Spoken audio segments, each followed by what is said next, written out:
my phone rang. And when I answered it, it was Kojo Namdi, the journalist. And his words to me were, "What you doing?" I said, "Just here at home." He said, "You sitting or you standing?" I thought it rather strange. I said, "I'm actually lying in bed." He said, "Good." He said, "Boy, they just killed Walter." The Prime Minister of Jamaica, a black man, he looks black anyway, he was approached with a request to let African history and an African language, Swahili, be taught in the schools. And he said, "No, we can't have any of that." He gave some reason, a curious reason, something about there being so many different races in Jamaica. Very curious. I mean, 95% of the people are black, but he can't teach an African language. On a Sunday morning, there could be 200, 300 people just sitting around. He was expelled from Jamaica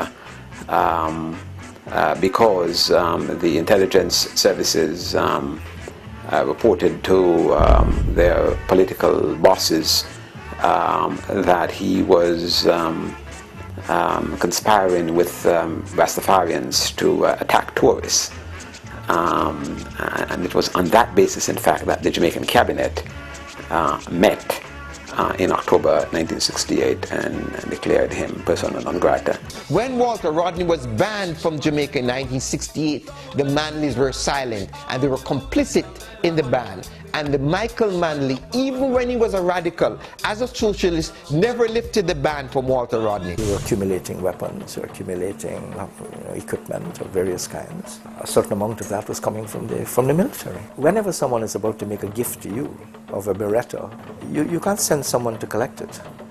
This is what CLR, I think, was attempting to say. What Burnham was hoping is that the anti-personnel bomber, because it was a walkie-talkie, that Walter would have somebody close to the whole part of his body, and it blew his head off, so he couldn't be identified, and they could have played a game which they had planned to play. That Walter and dead man, he must have gone to Africa. This man has run the country, even though we got his passport. I think Burnham was so insensitive that was his scenario. I have absolute faith in truth. The only eyewitness, the brother of the late Dr. Rodney, said that the car was parked. Said that they had obtained illegally a walkie-talkie and they were fiddling with it.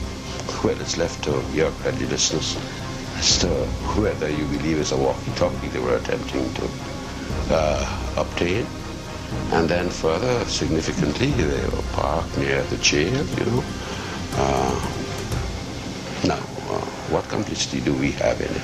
But my position is that Walter's death is a political assassination, that Walter's death must be seen as something positive, and if the government wants to hold on to the body, they can bury themselves. It's a mystery.